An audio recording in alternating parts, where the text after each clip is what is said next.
This summer, the Orange County Bicentennial Committee and the Orange County Foundation presented a series of events called Slices of Orange. Witnessing these allows us to step back in time for a Sunday afternoon and bask in the nostalgia of a nearly forgotten world. I hope to present a documentation of the slices of orange that will be the voices of orange, because it's not just presenting a documentation of the history shown at these events. It's also a telling of her story, your story, my story, and our story.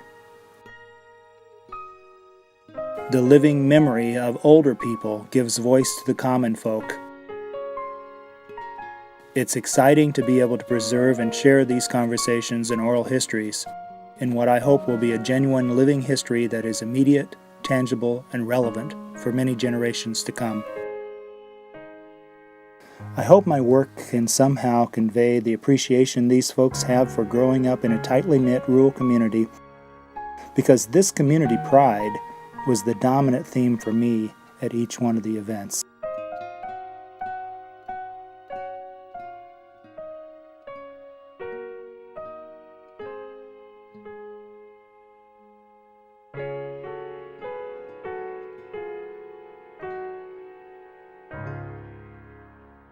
Several months ago, as we talked about activities that we could schedule to celebrate Orange County's 200 years as well as Indiana's bicentennial, we started thinking about how to bring the celebration to you. We wanted to focus on all of those outlying communities that help make up Orange County and help make it what it is. This whole Slices of Orange County, I think, has been good for the county.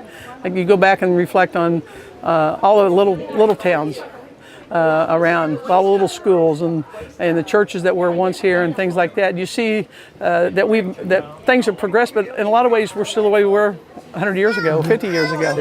Slices of Orange is great because Paoli's got a lot of history, Orange County's got a lot of history, and the people don't know about it, and they feel like they're not represented. So it kind of brings the county together and the towns together. As an old Valenite, I'm just glad to see that somebody's taken the initiative to put together the history of this area, and not only the Valene area, but all the communities, small communities in Orange County. So many of these little communities kind of get forgotten over the years. Nobody really remembers, or people grow up and move away, but the people that grew up there never really leave. Busick was a booming and had 3 stores and a hardware and a barber shop and a restaurant and a bank at one time. And on Saturday night it was full of people, and everybody come to town on Saturday night and got groceries. Well, Unionville used to be a pretty good sized town. Had a barber shop, flour mill, gasoline filling station, Redmond Hall. That's about all I remember. I lived at Bromer. I went to school at Bromer. Used to go to the Bromer store, and we would go and buy groceries, chicken feed, material, thread, and they always had everything. We had chickens, we had milk cows, had beef cattle, we had grain, and we did a general farm. And back then you could take a 80-acre farm and make a good living on it. Now you couldn't buy the groceries off of an 80-acre farm now. I've learned a lot and shared a lot, and it's been fun, to meet people. In fact, I've ran into a couple of people that are distant relatives that I've figured out. It's been a lot of fun to talk, bring back some old memories and make some new memories. But I think we all can agree we had absolutely wonderful basic education. Yeah. I always told my classes when I taught school that I went to Little House on the Prairie because they couldn't believe that I, teaching them, had gone to a 2-room school. So I took my yearbook in one day to prove to them that that's the type of school that I'd gone to. And I tell them, if I can go here, go to my little school and go on to college, you can do anything. It was the very last year There were all 8 grades at the Mahan.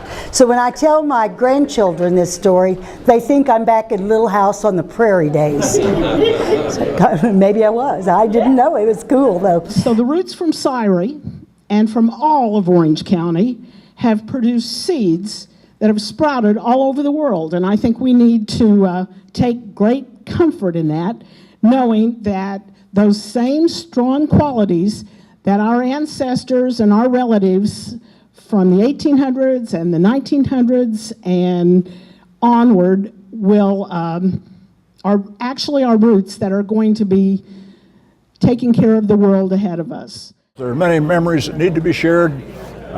If they aren't shared or if they aren't written down, then they will be lost. So I'm just happy for the Slice of Orange program and the fact that this is going to bring up a lot of memories and hopefully create a lot of interest in Orange County. It ties in the history, I think, of everybody. Probably most people know wherever they live, kind of know the history of that section of the county, but they may not be aware of other sections of the county. And this gives them an opportunity to learn more about the other sections of Orange. The first stop in the Slices of Orange series was the Valene Community Park on Sunday, May 1st. It was here in 1807 that John Hollowell, along with his friends and family, became the first settlers of what is now known as Orange County. The story claims that a man was on his way home after allegedly stealing a side of bacon from some countryside dwelling. On his way home, he was trying to cross Patoka River, where he fell in and failed to bring home the bacon. This occurrence is said to have resulted in the name of the post office as Bacon as it was established. For this event, Roger Moon resurrected the Voices of Valene Heritage Project. It was 4 years ago that Bob and Debbie Turner approached me about putting together some sort of a display to take to the Music and Heritage Reunion that then was staged in Orleans. From that has come these displays of photographs from people here in Southeast Township. People were very good about providing photographs and helping get these displays together. It's a work in progress. It's evolving. We can just keep adding panels. If folks have photographs or news clips or anything they want to submit that's relevant to Orange County and Valene, we're always happy to receive those. The majority of my memories growing up, the shape of my character and all of that was formed by this community. We bought the store in Valene from the Greshams in 1962, and then we owned it for 10 years. You know, of course, back in the 60s and 70s, Valene was still a thriving little community. We had the 2 stores, 2 body shops. We were always proud of our little town. They had the 4 younger grades down at Piercestown, and the other 4 went to Valene. And all my kinfolks, all my friends, they split me. I was the only one that had to go to Piercestown away from my other friends. And I got mad. I said, I'm not going to Piercestown, I'm going to Valene. And I got off the bus up here at Valene, and I was up on the board writing away. Norman Wells was the teacher. And everybody looked back there and said, Miss White's coming up there. She's looking for Alan Manship. He's supposed to be in Piercestown. And she come up there and grabbed me with the arm and drugged me through the school. I was trying to hang on chairs, and she drugged me out and took me to school and said, "You're going to Piercestown." Connie Minton showed us some daily chairs that were manufactured in Valene by 3 generations of his family. They're daily chairs and made right here in Valene, Indiana. And I'm a great-great-grandson of George Washington Daly. They started making them, I think it said here, he made them in 1863 is when he started making them, I think. And they made the chairs till 1910. They're got marks around each one of these down here around the rings there. They're scored around there. Every one of them scored. And there's no glue in them whatsoever. There's no glue. There's 3 nails in the back of the chair. See these 3 nails? This must have been put on when this was green and this was dried, because when this dried When this ring dried around this upright, then you can't pull them apart. My grandfather was a king, and he came from this neighborhood. And what I wanted to show you was this branding iron. It says S.C. Lambden, Distiller, Indiana District 2. And where was the distillery? Over by Bacon. Where's that? Over by Bacon. So they started the distillery because they had fruit growing bad, right? Yeah, well, see, there was no trucks back then, and they couldn't get rid of it. So the state recognized that. So they set up some legal distilleries to make brandy. And then they put it in barrels and put it down there and ship it out to New Orleans. I was born over on Owl Ridge in a log room.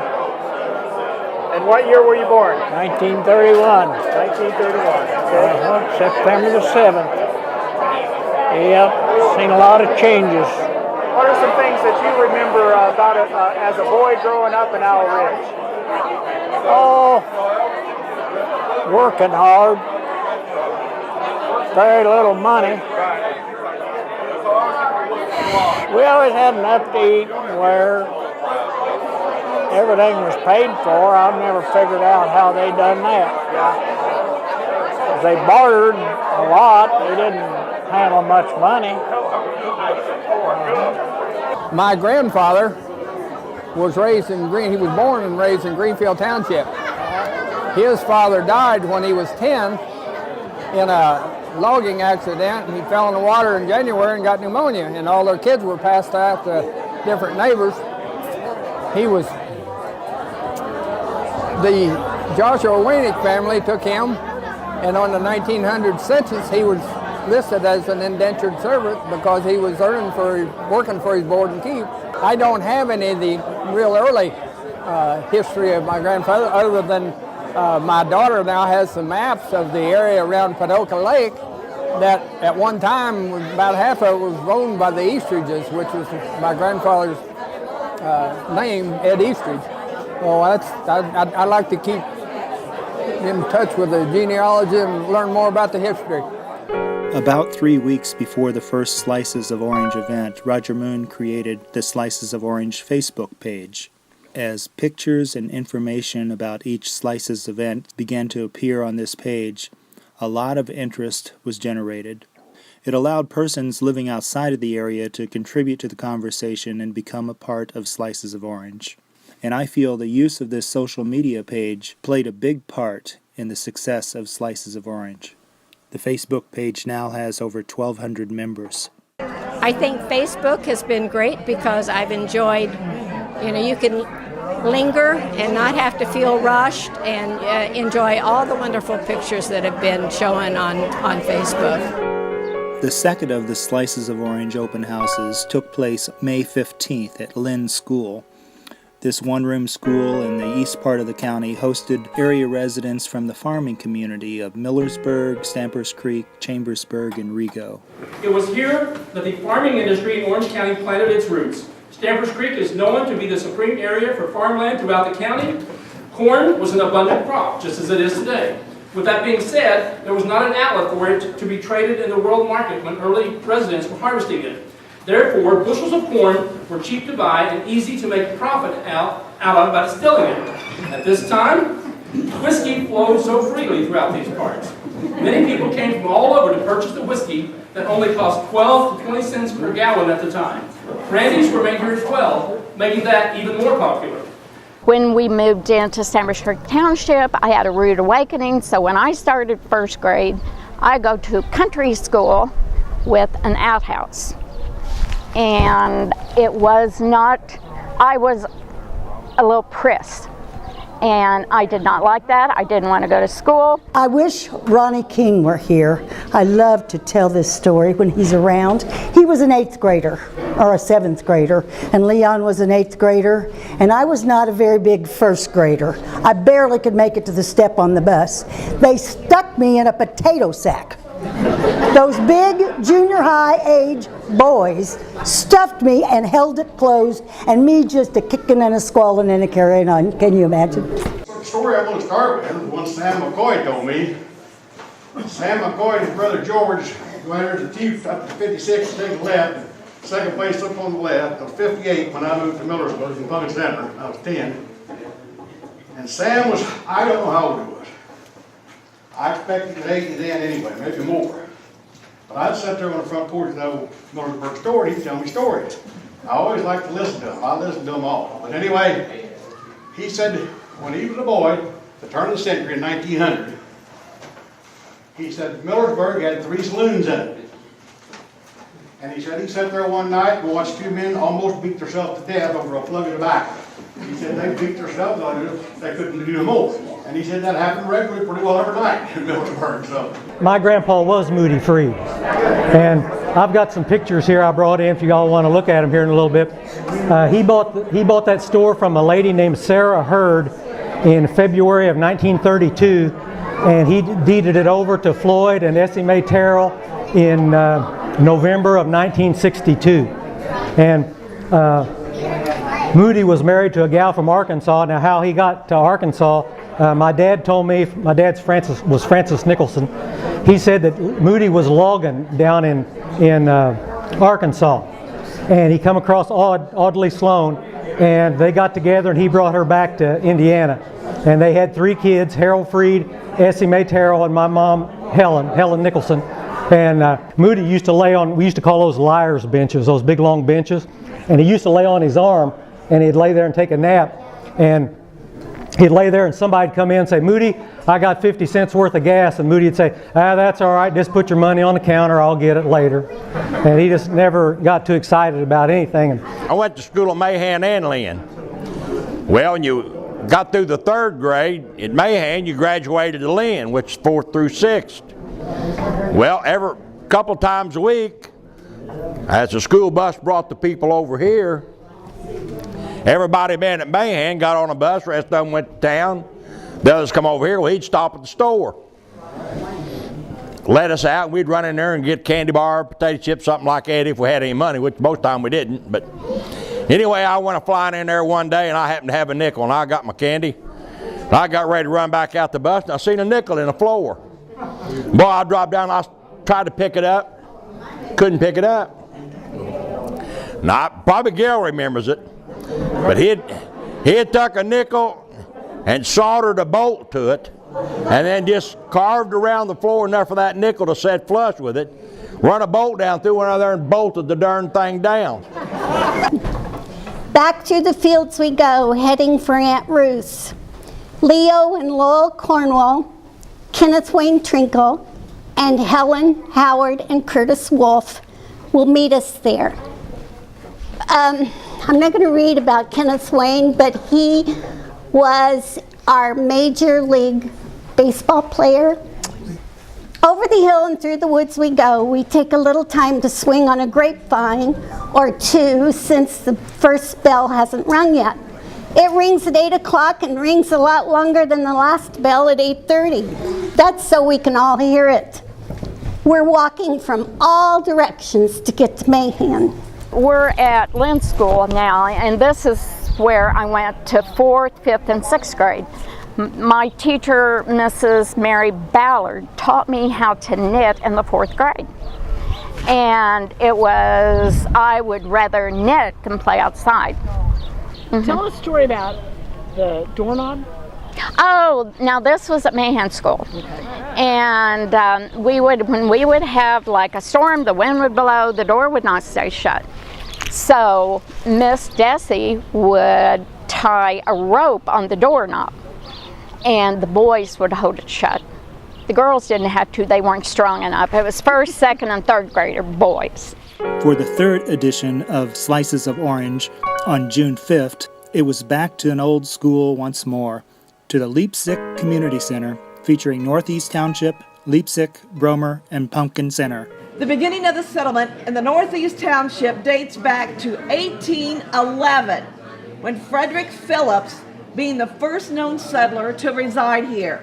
Be sure to take a look at things because some of the bigger display boards, they have pictures and stories on both sides. So feel free to pick those up and turn them over. If there's any of the pictures, Mabel was really good to write on all the pictures that she could. If you find one that doesn't have somebody's name on it, let me know, because we'd love to be able to identify some people from long ago. But thanks for coming out today. We both went to Leipzig here for all 8 years. We had 2 teachers, one for the first 4 grades, Mr. Hopping, and then Mr. Strange for the last 4 grades. We started out with 12 in our class. Half of us became teachers. I retired 5 years ago after teaching 40 years. When I started school here back, there was 6 of us in the first grade, and we're all still living. And we all graduated from Leipzig here, and then went to Orleans, and we all graduated from Orleans. But I still live where I was born out there. I'm probably the oldest original Northeast Township guy left. I don't know for sure. I went to school here for 8 years. Desi Moon was a teacher, and then Jake True and Rosenbaum was teachers when I went here. I think maybe they might have been 4 or 5 in my first grade class when I started. I know when we were in 7th and 8th grade, they invited us to come to Orleans to play basketball, because we had a boy here that went 4 years to school that his name was Terry Cole.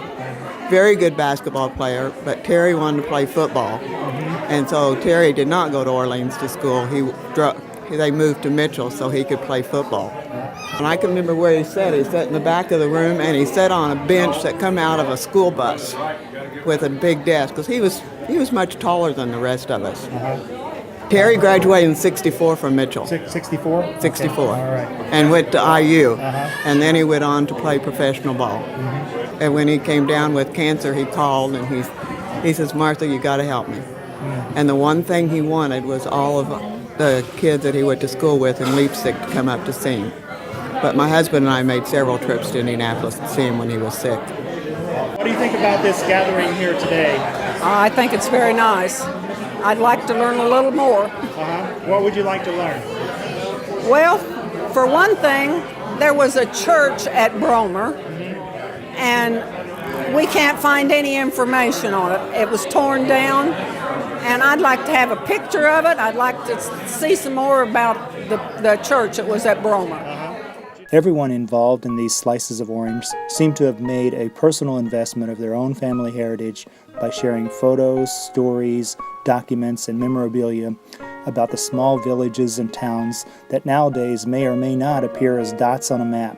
But through the memories of friends at each of these slices of orange open houses, those little spots in the road have been brought to life, if only for a moment, with such a vivid vitality at wonderfully welcoming locations where everyone felt at home and glad to be there. The Orangeville Northwest Township Slices of Orange event was held at Orangeville Community Center on June 26th. Today's gathering, while it's happening in Orangeville, is a celebration of Orangeville Township and Northwest Township. In the early 1800s, about the year 1811 or 1812, a man named Jim Wilson was settling in what is now the Northwestern Township. We got out of school more for rain than we ever got out for snow, because it flooded here right where we're standing to my right. The rise flooded, so the only way you could get into school was to go the back roads. And sometimes there was, behind where I lived, there was by the cart farm, it flooded. So there was no way to get to school. So we'd be out of school 2 or 3 days just because of water. And that occurred a lot more than snow when I was growing up. The Pruitt Bond Chapel, supposedly, there's a number of them out there. One of them was that the chain adds a link every year that's on that tombstone because he killed his wife. That's one story. Another story is that he didn't kill his wife, but he said somebody else kill his wife. But I really didn't realize the folklore of it until I was teaching, and I had a fellow teacher who lives from Jasper, Indiana, and we got to talking about where we were all from and everything, and she said, well, I used to come up to Bond's Chapel to this tombstone, and we had a chain that added a link on it, and I said, oh, I know exactly where you're talking, right by my house and everything. And she said, you're kidding me. And I said, no. And it was all over southern Indiana. This whole folklore about that chain was all over the state, all over southern Indiana. Some of you probably saw Jim Scarlett upstairs. Remember, Mr. Scarlett had an instrument in his drawer about this long, about that big around. You know what it was used for? You who are younger probably don't. Anyway, it was used on the posterior anatomy. And he was a kind man, a wonderful man. And there were others too. Now I have read a couple of places where it says that Orangeville is the only town in Orange County that prohibits the use and sale of alcohol. It is well known that Orangeville had no saloon. So we have to take maybe a little credit for that. For medicinal purposes only. Oh, absolutely. Yeah. My grandfather was a great teetotaler, but as he got rather elderly, he started to have some coughs. And I was a bright young doctor at the time, and I brought just the thing down. I got a pint of a stuff called Novohistamine expectorant. Any of you ever heard of that? Anyway, it was 40%. My granddad would take a couple of tablespoons. He said, "George, that's the best medicine I've ever had." How many of you remember the first school bus in Orangeville Township?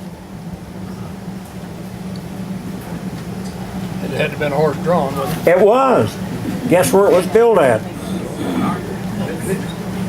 Carpenter Body Works. My granddad was trustee at the time, and he bought it from Mr. Carpenter. Mr. Carpenter told him several times he saved him from going into bankruptcy. My Uncle Archie Williams drove one of them. Okay. Had a stove in the center of it, he said. And then when it was real bad, he wrapped sacks around the horses' feet to keep them cutting into their ankles when they was ice. I was born just about 6 miles east of here. And I went to school in Orleans until the 5th grade. And then they said because we lived in Orangeville Township, we'd have to be brought back to Orangeville. At that time, after they unloaded the children here, and the bus headed towards Orleans, everybody else went to Orleans. Now you brought some pictures today too? Yes, these are my pictures. You want to look at them? Yeah, why don't you go ahead and talk about them if you would? There's 2 pictures here of the Scarlett Flour Mill. That was Jim Scarlett's flour mill. That was over there in behind where the old lodge hall was, down on the river. And that's Jim Scarlett right there. That was his great-grandfather that owned that mill. And this is Main Street right here in Orangeville, looking right back up that way. There's the old lodge hall. There's where Mac Stalker lived. I can't remember the old guy's name who lived there. But the grist mill set back in behind this lodge hall down there by the river. There's a picture of the old store that was down there. It used to be where you could read it, but Mac Stalker standing right there with a straw hat on, and his old 3-legged bird dog was laying right there by him. And Warren Hughes is in there, and I'm not sure who that is. When I first started, there was only one store to go to. The old, what we call the old store, Hughes' store. But then within a couple of years, they built the new one, which is right next to the parking area. And so every morning, I'd run out to Dad and say, "Can I have a nickel?" Well, if he didn't have any nickels, he had to give me a dime. And that was all right. Get a box of pretzels for a nickel. Cokes were a nickel. I remember when they went to 6 cents. That was horrible.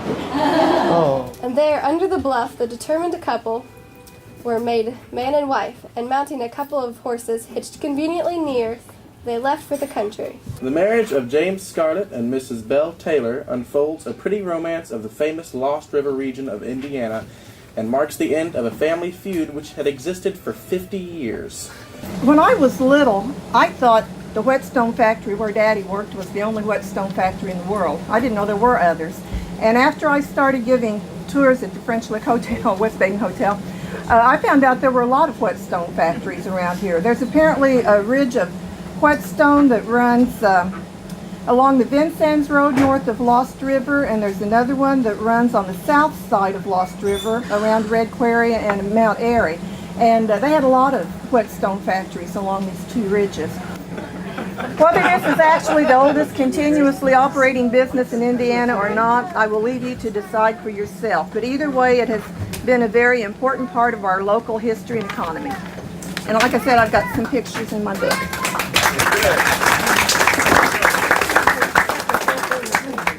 My dad always said, he said, you know why there ain't very many trees in Orange County? And he'd be talking to somebody and they'd say, well, no, why is that, Walker? He'd say, well, he said, 'cause I cut them down as saplings and wore them out on that boy's hind end. He said, that's the reason there ain't no big trees left in Orange County. The fifth Slices of Orange was held at the French Lick Legion Hall, a former casino. Some smaller communities and towns within the French Lick Township include Roland, Prospect, Abbeydale, and of course, French Lick and West Baden. Joel Charles is said to have been the first settler in this area. He and his family made their home in a fort where a company of troops had been stationed for several years before. This gives reason to believe that Joel Charles's coming to the French Lick Township was around 1812. The area where we lived was the border from the black people. No one went into that area after dark beyond the Catholic Church unless they were black or they lived in the area. I could never understand. I was colorblind as far as skin color. I didn't realize that I was different from the neighborhood children until I went to school. And my friend Joanne and I were just best buddies. And we were getting in line to go to recess one day, and Joanne was at the back of the line and I was second in front. And I left the line to go back and stand by her. And my teacher grabbed me by the arm and told me that I was in trouble for leaving the line. I didn't belong back there with a black child. And that just devastated me, really did. My great-grandfather, Jonathan Rominger, and his brother Isaac walked here from Orange County, North Carolina, to join the Civil War. They didn't believe in slavery. Hiram Wells was my great-great-uncle, and he was part owner of the French Lick Hotel at one time, because my main interest was in the French Lick and West Baden, and then researching and found out all the other smaller hotels that existed in the county and all the casinos that were scattered about.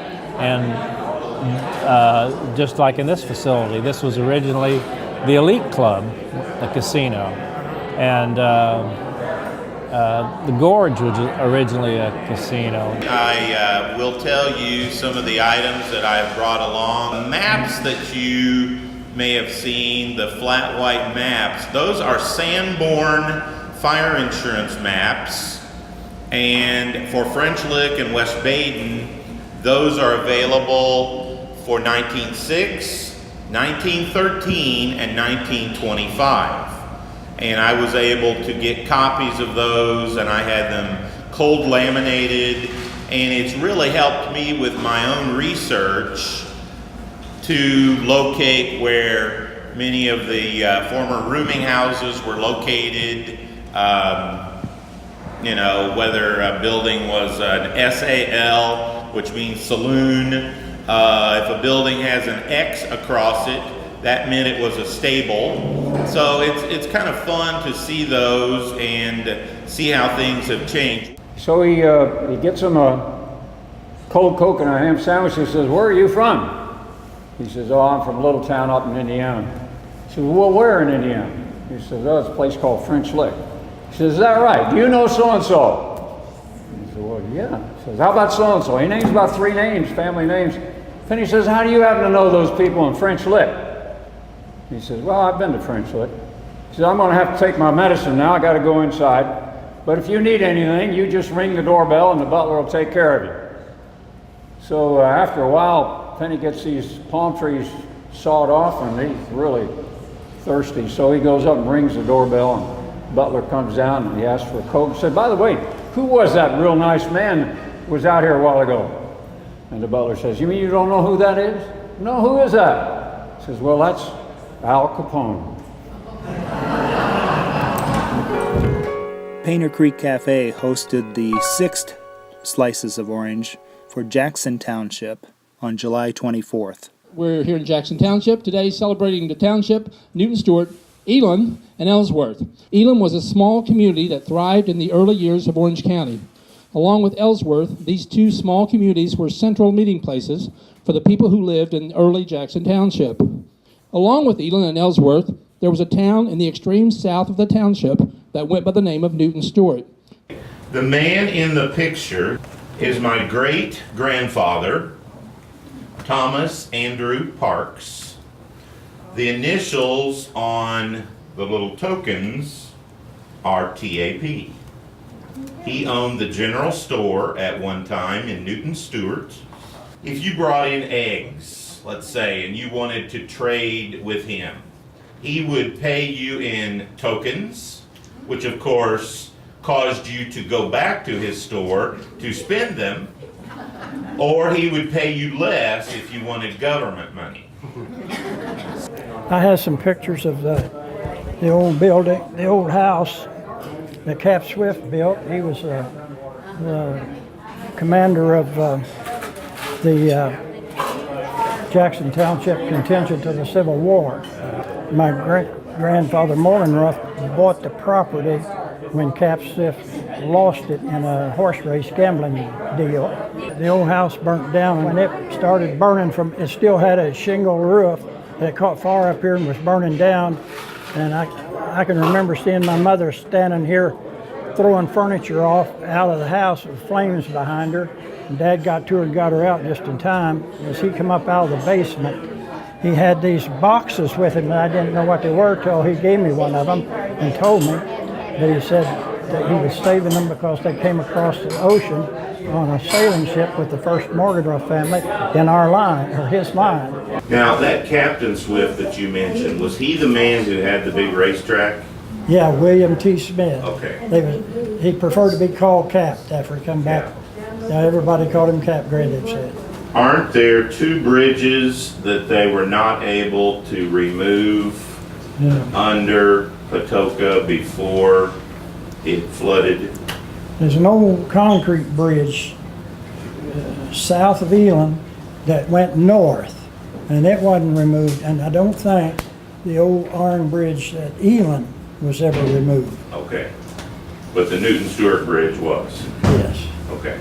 My dad was born on Painter Creek in 1895, and he helped. He was contracted when they built the road through here. Why he was contracted with these team of mules for the bridge over Patoka River out here. He was contracted to help, drag some stuff around, whatever. And he lived long enough to see it tore down for the lake when the lake went in. Now, my granddad talked about doing the same thing. They pay their taxes by hauling rocks and have slats in the bottom of the wagons they could pull out and drop the rocks on the ground, and they beat them up with sledgehammers. And that's how they paid their taxes a lot. And a lot of things that, everybody's got the wrong idea. The narrows, all the educated people call them the narrows. The Naris. The Naris. Yeah. The same thing with Painter Creek. Originally in the early Orange County history, it was called Panther Creek. Panther? Yeah, because they were panthers in this area, the black color phase of the cougar. Wow. In those times. Have you ever heard a story, Dora told me this also, about the Whitecaps? The Whitecaps. The Whitecaps in Newton Stewart? They would give fellows that was mistreating their family really good lickings. Well, she told me, and she didn't tell me who any of them were, because she said they still have relatives living. Oh, yeah. But she said you could tell when they were having a meeting. I mean, it'd just be like us now. They recognize their horses. Oh, yeah. So, like, we would recognize our cars now. But they would meet in the evening around somebody's barn, and they would decide who, was not behaving properly, and they would leave a bundle of switches, she said, on their doorstep. And if they didn't straighten up, then they would take them out at some point and use them on. Well, the Ku Klux Klan was pretty strong in Indiana at one time. Okay. That was No. the White Caps. Okay, so another name for the clan? Okay. I'll tell you another story. My grandfather Lewis, that died with the pneumonia, had been a blacksmith and a circuit preacher, and they'd lived over in the edge of Davis County for a while, where my dad was born. And he said he preached at a little church over there, and said there wasn't no money. The women brought their children, but the men wouldn't come to church. Seldom ever saw a man in church. But he said one Sunday when there wasn't no money, and the door opened in the back, and one of them come in and covered with his sheet and stood in the door. Another one come in and went up, and they come in lines, and every one of them laid $1 down and went out the side door with somebody opening the door and standing there till they all gone out, and then they just disappeared. He said that story comes down through the family, that he got paid that way one time. And that would have been in the 20s. I'd say there were probably the early 30s, late 20s, early 30s. Okay. Wow. Bill, you had some. Well, this little switch, but a few years ago, Fisherman's Liars Contest was won by a fisherman who said that the fishing was so bad in Painter Creek that not even the worst liar caught anything. The most impressive element of all the Slices of Orange open houses was the memorabilia that everyone brought to the events. The impressive displays that were assembled and presented at each location turned into wonderful township historical museums, open only for a 2-hour viewing. The willingness of so many people to share common community interest, along with their family histories, was heartwarming and at times overwhelming in the size and scope of what there was to take in and share. On August 7th, Youngs Creek Community Center was the location for the 7th Slices of Orange event. Ladies and gentlemen, we're here today to dedicate this flagpole and flags in memory of Oswald Rohrbacher. This dedication today is long in coming, and it's been Oswald's dream, and here we have it today. Thank you. He would have loved this. He really would have. But he really loved it here. I mean, and I don't think you people who lived here all your lives appreciate what a beautiful area this is. I mean, absolutely gorgeous. There is no better place, really. In 1831, Greenfield was still extended to the western boundary of Orange County. It included Jackson Township. It wasn't until the second half of that year that Greenfield was reduced to its present size. I used to walk 1.5 miles from our house all the way to school, build a fire for 10 cents a day. Mary Grimes was a teacher. I felt like I was rich, getting 10 cents a day. What could you buy for 10 cents in those times? I saved my money and bought a .22 rifle for 60 cents. I've killed many a squirrel with that gun. We lived on a farm. There's plenty to do on the farm always. My first trip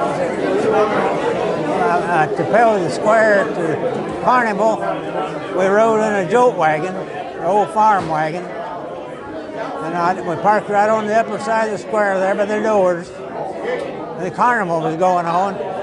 My dad walked down to Leonard's ice cream place, bought us all an ice cream cone, great big double-decker for a nickel piece.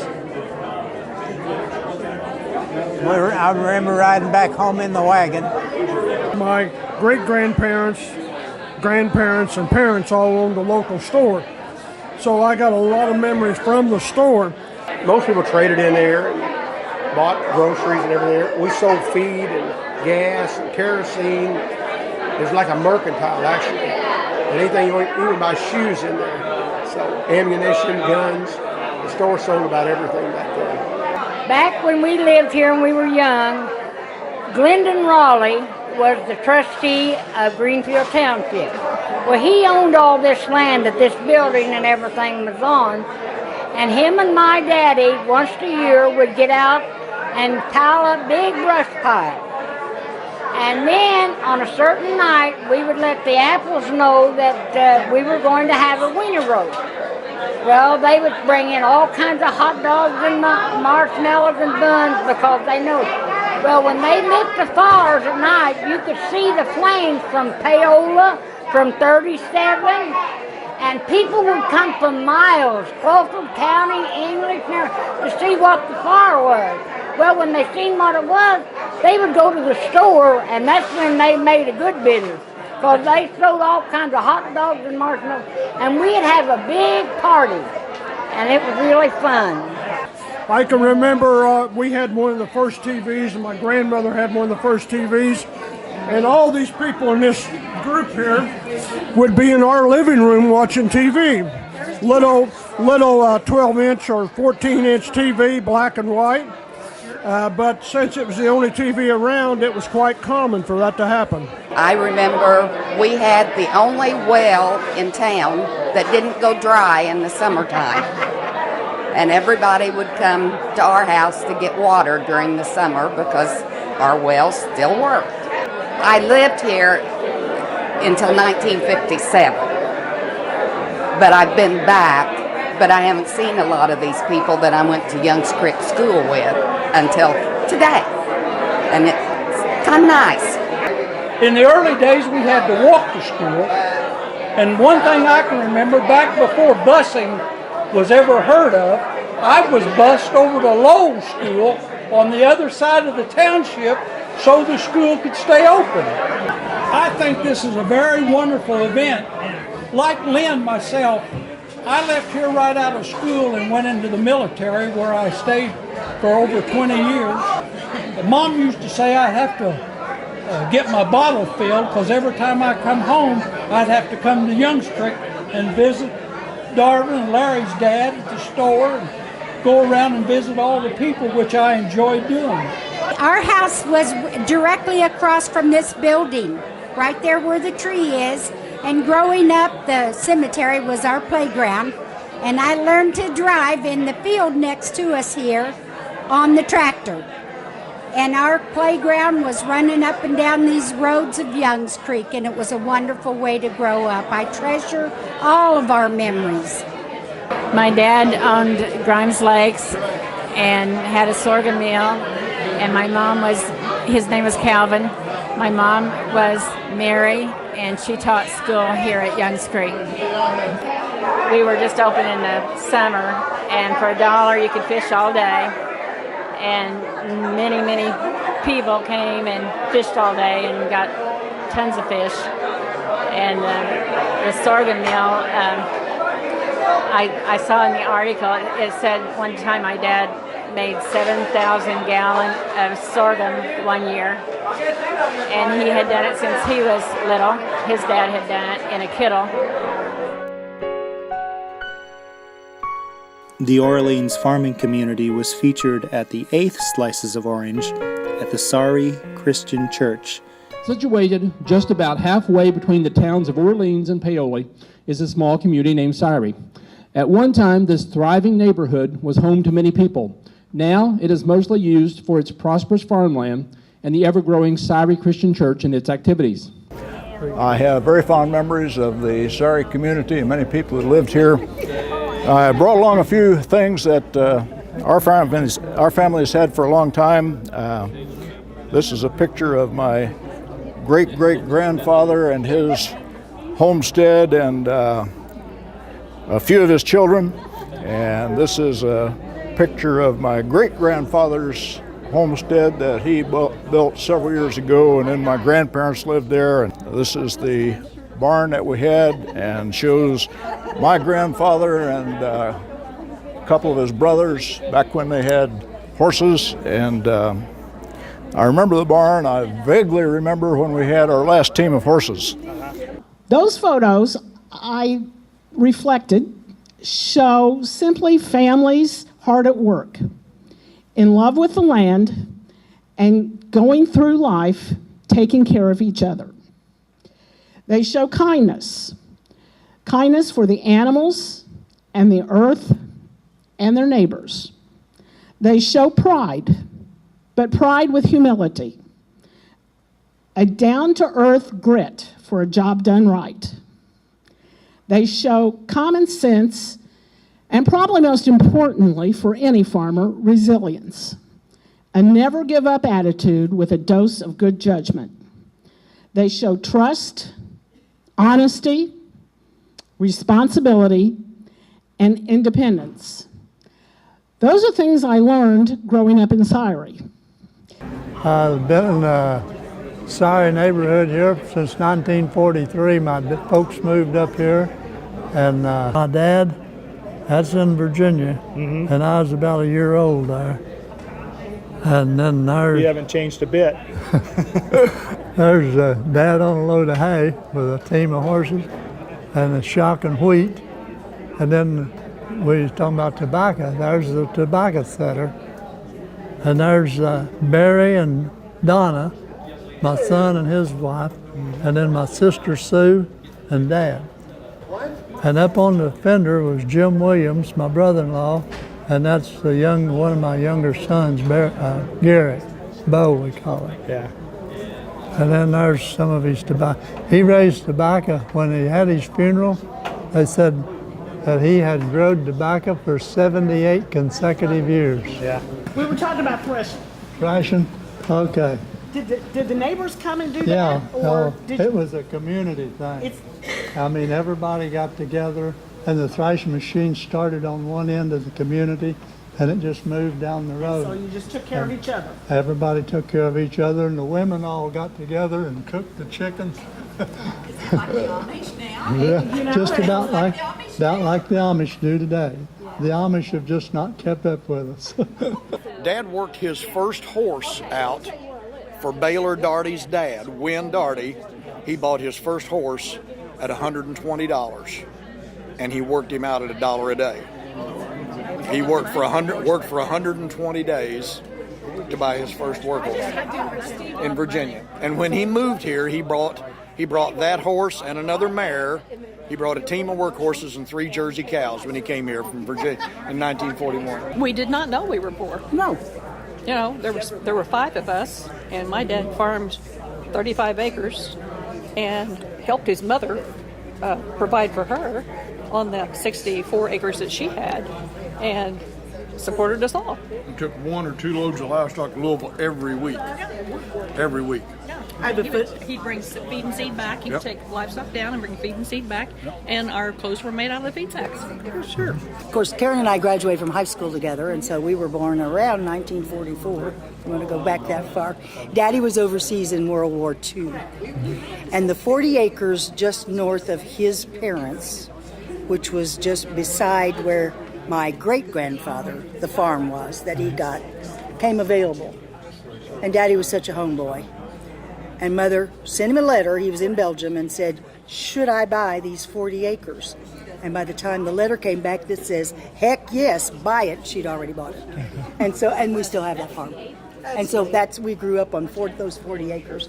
When I was 9 months old, we walked up there, she and I, hand in hand. Daddy didn't get home for another 9 months. And so that's the home place. So you're a war baby. I am a war baby. Yes, I am.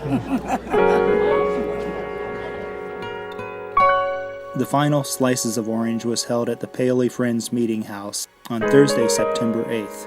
The early settlers in this area were mostly Quakers, traveling from Orange County, North Carolina, to seek a home where every man was free from the oppression of slavery. Jonathan Lindley brought this group of Quakers and freed slaves to Indiana and is often referred to as the first resident in the area. There was a man by the name of Peter Stackpole. Peter Stackpole was one of the original Life magazine photographers. He became an iconic figure because he took the pictures of the construction of the Golden Gate Bridge, and he was out on the beams with the construction workers at the top of the Golden Gate Bridge. So that's when he became recognized as a photographer among all photographers. And he spent a week in Paoli in late November of 1947, and in the December 23rd, I believe, edition of Life magazine, there was a pictorial on Paoli that had 21 pictures that he took, and it showed what a typical rural American small town in post-war America looked like. And so Paoli came to symbolize what a bustling small town represented. He not only shot the 21 pictures that were in the Life magazine, he shot over 600 pictures, and they're all available online. And so I have a video downstairs that has a little over 640 pictures that goes through that week that he spent. Anybody who recognizes people in these pictures, I would love to hear from you about who these people are. I've been asked to talk about how we got started. And as you know, we come from North Carolina, so I'm going to speak to you in a southern accent to keep in character. So, my name is Benjamin Lindley, and I was born in 1790 in Orange County, North Carolina. And my father was Thomas Lindley, and my mother was Elizabeth Farlow Lindley. All them good Quaker names from down in North Carolina. Now, my mama was a preacher. Now, I know that might sound a bit odd to some folks, but the Religious Society of Friends, known to a lot of you as Quakers, believed that women were allowed to preach as well.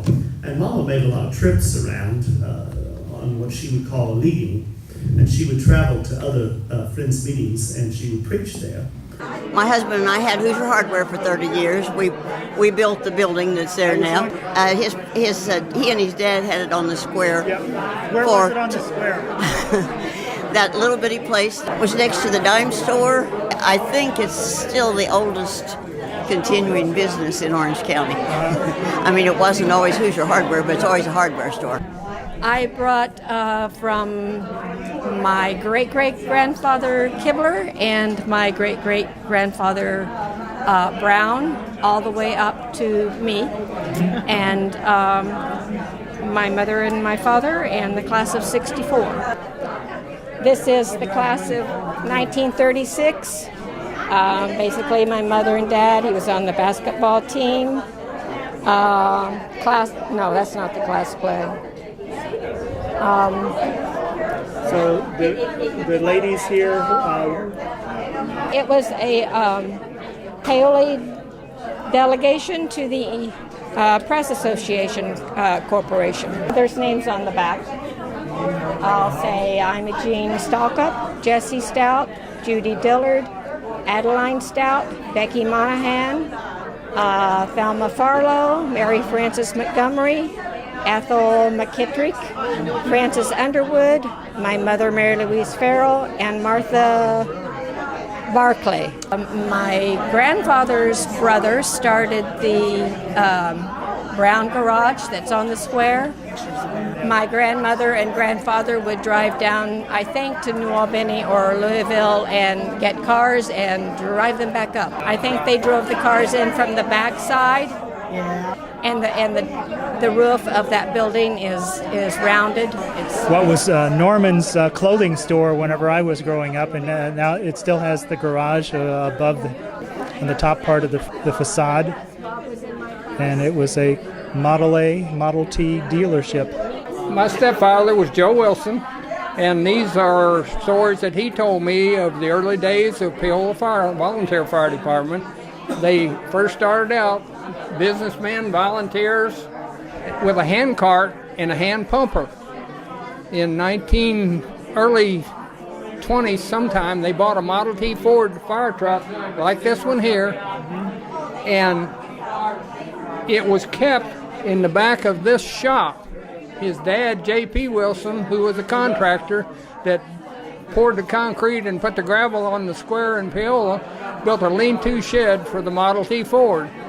Joe Wilson's job when he turned 18 was to crank the Model T and drive up to the square and pick up the firemen. But then that only worked for 3 years, and they bought it was titled in 1927, but they bought it new in 28. It was a demonstrator, and they bought the 28 Seagraves, which they used until 1947, and it was housed in the old police fire bandstand at the foot of the square. That truck has been restored, and that's an actual recent picture of it. It's at DuBois, Indiana. They've had it since 1958. That truck there was the first fire truck I ever drove, and it was the second fire truck, and Joe Wilson retired that fire truck. I'm so glad that the Orange County Bicentennial Committee decided to reach out to the smaller rural communities and make them an integral part of Orange County's bicentennial celebration. They've been rewarded with an end result that I feel is remarkable. There's a sense of unity that has been inspired and demonstrated through the communities that came together to share local history at the Slices of Orange. At this moment, there seems to be a connectivity that exists throughout the county that has never existed before. I thought this was reflected in the recent bicentennial torch relay through the county. The celebration of our state's history was illuminated locally by the lives of torchbearers selected to represent the best of Orange County. I was delighted to be asked to document the Slices of Orange. At some events, I wish I had more time to talk to more people and show even more of what was on display. It's been a very rewarding experience in that I've been able to meet and reconnect with so many wonderful people. I treasure the relationships I've been able to rekindle and expand with folks whose lives have been intertwined with my family's heritage for 200 years. The Slices of Orange allowed many of us to take the time to get to know one another in ways we might have done 50 years ago. I hope we continue to reflect on all the good memories and common interests we share from our communities of the past and use those examples to form supportive communities today so that in the future, when the next Slices of Orange occur, we will have just as many happy faces to show up, share memories, and reflect on how things were in the good old days of the early 21st century.